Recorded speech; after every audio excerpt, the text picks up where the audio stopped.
ನಟ ದರ್ಶನ್ ಗ್ಯಾಂಗ್ನಿಂದ ರೇಣುಕಾಸ್ವಾಮಿ ಕೊಲೆ ಕೇಸ್ಗೆ ಸಂಬಂಧಪಟ್ಟಂತೆ ಇವತ್ತು ಮೈಸೂರಿಗೆ A2 ಆರೋಪಿಯಾಗಿರೋ ದರ್ಶನ್ ಅನ್ನ ಕರೆದುಕೊಂಡು ಹೋಗಲಿದ್ದಾರೆ ಖಾಕಿ ಪಡೆ. ಅಲ್ಲಿರುವಂತಹ ಜಿಮ್, ಹೋಟೆಲ್, ಫಾರ್ಮ್ ಹೌಸ್ನಲ್ಲೂ ಕೂಡ ತಲಾಶ್ ಮಾಡಲಿದ್ದಾರೆ. ಮೈಸೂರಿನ ಹೋಟೆಲ್ನಲ್ಲಿ 2 ದಿನ ವಾಸ್ತವ್ಯ ಹೂಡಿದ್ರು ನಟ ದರ್ಶನ್. ಮೈಸೂರಿನಲ್ಲಿರುವಂತಹ ಜಿಮ್ನಲ್ಲಿ ಡಿ ಗ್ಯಾಂಗ್ ಮಹಜರು ಅಂದರೆ ನಟ ದರ್ಶನ್ನನ್ನು ಕರ್ಕೊಂಡು ಹೋಗಿ ಮೈಸೂರಿನಲ್ಲೇನೆ ಸ್ಥಳ ಮಹಜರು ಮಾಡಲಿದ್ದಾರೆ. ಮೈಸೂರಿನ ಹೋಟೆಲ್ನಲ್ಲಿ 2 ದಿನ ವಾಸ್ತವ್ಯ ಹೂಡಿದ್ರು. ಕೊಲೆಯಾದ ನಂತರದಲ್ಲೂ ಕೂಡ ಮೈಸೂರಿಗೆ ಹೋಗಿದ್ರು. ಯಾಕಂದರೆ ಮೈಸೂರಿನಿಂದಾನೇ ಇವರನ್ನ ಅರೆಸ್ಟ್ ಮಾಡ್ಕೊಂಡು ಕರ್ಕೊಂಡು ಬರಲಾಯಿತು. ಸೊ ಹಾಗಾಗಿ ಸ್ವಾಮಿ ಕೊಲೆ ಬಳಿಕ ಮೈಸೂರಿಗೆ ತೆರಳಿದ್ರು ನಟ ದರ್ಶನ್ ಅಂಡ್ ಗ್ಯಾಂಗ್. ಸೊ ನಿನ್ನೆ 2 ಆರೋಪಿಗಳನ್ನ ಕರ್ಕೊಂಡು ಹೋಗಿ ಪೊಲೀಸರು ಸ್ಥಳ ಮಹಜರು ಮಾಡಿದ್ರು. ಇವತ್ತು ಖುದ್ದು ದರ್ಶನ್ A2 ಆರೋಪಿ ಆಗಿರುವಂತಹ ದರ್ಶನನ್ನ ಕರ್ಕೊಂಡು ಹೋಗಿ ಮೈಸೂರಿನಲ್ಲಿ ಸ್ಥಳ ಮಹಜರು ಕೆಲಸವನ್ನ ಮಾಡಲಿದ್ದಾರೆ ಪೊಲೀಸರು. ಹಾಗಾಗಿ ಇವತ್ತು ಮೈಸೂರಿಗೆ ಕರ್ಕೊಂಡು ಹೋಗ್ತಾ ಇದ್ದಾರೆ. ಬಟ್ ಎಷ್ಟೊತ್ತಿಗೆ ಏನು ಎತ್ತ ಅನ್ನೋದರ ಮಾಹಿತಿ ಇಲ್ಲ. ಯಾಕಂದರೆ ಸಾಕಷ್ಟು ಜನ ಸೇರ್ತಾರೆ, ಗಲಾಟೆ ಆಗುತ್ತೆ, ಅಭಿಮಾನಿಗಳು ಬರಬಹುದು ಅನ್ನುವಂತಹ ನಿಟ್ಟಿನಲ್ಲಿ ಸೊ ಇದನ್ನು ಒಂದು ರೀತಿಯ ಕಾನ್ಫಿಡೆನ್ಷಿಯಲ್ ಆಗಿ ಮಾಡೋದಕ್ಕೆ ತೀರ್ಮಾನ ಮಾಡಿದ್ದಾರೆ. ಇವತ್ತು A2 ಆರೋಪಿಯನ್ನು ಮೈಸೂರಿಗೆ ಕರೆದುಕೊಂಡು ಹೋಗಲಿದ್ದಾರೆ ಖಾಕಿ ಪಡೆ.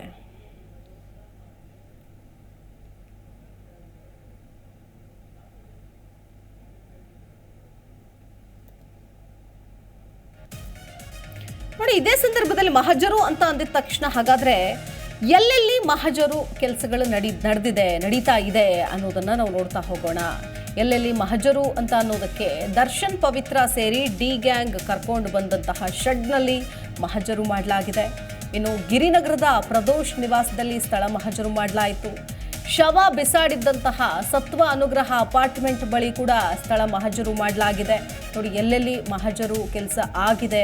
ಇವತ್ತು ಮೈಸೂರಿನಲ್ಲಿ ಆಗ್ತಾ ಇದೆ. ಸೊ ಬೇರೆ ಬೇರೆ ಕಡೆಗಳಲ್ಲಿ ಈಗಾಗಲೇ ಸಾಕಷ್ಟು ಕಡೆಗಳಲ್ಲಿ ಮಹಜರು ಕೆಲಸ ಆಗಿದೆ. ಶವ ಬಿಸಾಡಿದ್ದ ಸತ್ವ ಅನುಗ್ರಹ ಅಪಾರ್ಟ್ಮೆಂಟ್ ಬಳಿ ಕೂಡ ಸ್ಥಳ ಮಹಜರು ಮಾಡಲಾಯಿತು. ಆರೋಪಿಗಳನ್ನ ಕರ್ಕೊಂಡು ಹೋಗಿ ಇನ್ನು ರೇಣುಕಾಸ್ವಾಮಿ ಕೊಲೆಯಾದಂತಹ ಪಟ್ಟಣಗೆರೆ ಜಯಣ್ಣ ಶೆಡ್ನಲ್ಲೂ ಕೂಡ ಪಂಚನಾಮೆಯನ್ನ ಮಾಡಲಾಯಿತು. ಸೊ ಅಲ್ಲಿ 2 ಸಾರಿ ಈಗ ಆಲ್ರೆಡಿ ಆರೋಪಿಗಳನ್ನ ಕರ್ಕೊಂಡು ಹೋಗಿದ್ದಾರೆ ಪಟ್ಟಣಗೆರೆ ಶೆಡ್ಗೆ.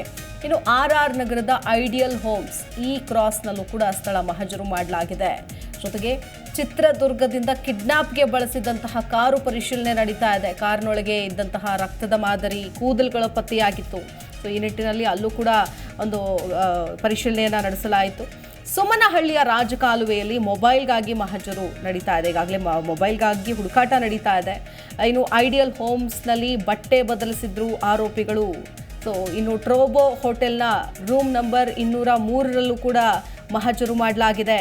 ಅಂದರೆ ಎಲ್ಲೆಲ್ಲಿ ಆರೋಪಿಗಳಿದ್ರು, ಎಲ್ಲಿಂದ ಬಂದರು ಅಥವಾ ಎಲ್ಲಿಗೆ ಹೋಗಿದ್ರು ಆ ಎಲ್ಲ ಸ್ಥಳಗಳು. ಇನ್ನು RR ನಗರದ ದರ್ಶನ್ ನಿವಾಸದಲ್ಲೂ ಕೂಡ ಪಂಚನಾಮೆಯನ್ನು ಮಾಡಲಾಯಿತು. ಅಲ್ಲಿದ್ದಂತಹ ದರ್ಶನ್ ಬಟ್ಟೆ ಮತ್ತು ಶೂಗಳನ್ನ ವಶಕ್ಕೆ ಪಡೆಯಲಾಯಿತು. ಪವಿತ್ರ ಗೌಡನ್ನ ಕರ್ಕೊಂಡು ಹೋಗಿ RR ನಗರದ ಅವರ ನಿವಾಸದಲ್ಲೂ ಕೂಡ ಪಂಚನಾಮೆ ಮಾಡಲಾಗಿದೆ. ಇನ್ನು ಆರೋಪಿ ದೀಪಕ್ನನ್ನ ಕರ್ಕೊಂಡು ಹೋಗಿ ಮನೆಯಲ್ಲಿ ಮಹಜರು. ಇನ್ನು ಆರೋಪಿ ವಿನಯ್ ಕರ್ಕೊಂಡು ಹೋಗಿ ಸ್ಟೋನಿ ಬ್ರೂಕ್ನಲ್ಲಿ ಮಹಜರು ಮಾಡಲಾಯಿತು. ದರ್ಶನ್ ಪತ್ನಿ ವಿಜಯಲಕ್ಷ್ಮಿ ನಿವಾಸ ನೀಲಿ ಕಲರ್ ಶೂ ಅನ್ನು ಏನು ವಶಕ್ಕೆ ಪಡೆದುಕೊಂಡ್ರು, ಅಲ್ಲೂ ಕೂಡ ಮಹಜರು ಮಾಡಲಾಗಿದೆ. ರಾಡಿಸನ್ ಬ್ಲೂ ಹೋಟೆಲ್ನಲ್ಲೂ ಕೂಡ ಮಹಜರು ಮಾಡಲಾಗಿದೆ. ಸ್ಟೋನಿ ಬ್ರೂಕ್ ರೆಸ್ಟೋ ಬಾರ್ಗೂ ಕೂಡ ದರ್ಶನ್ ಕರ್ಕೊಂಡು ಹೋಗಿ ಮಹಜರು ಮಾಡಲಾಗಿದೆ. ಹೀಗೆ ಅನೇಕ ಕಡೆಗಳಲ್ಲಿ ಮಹಜರು ಮಾಡಿದ್ದಾರೆ, ಇನ್ನು ಮಾಡ್ತಾ ಇದ್ದಾರೆ, ಮುಂದುವರಿತಾ ಇದೆ.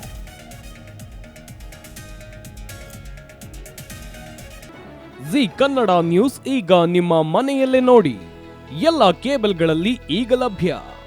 ಸನ್ Direct 292, Jio TV 1334, U Digital 162, City Cable 51, GTPL 17, Abhishek cables 821, Rock Line telecommunication 51, Shri Basaveshwara number 60, Vinayaka digital number 53, In Digital number 896ರಲ್ಲಿ.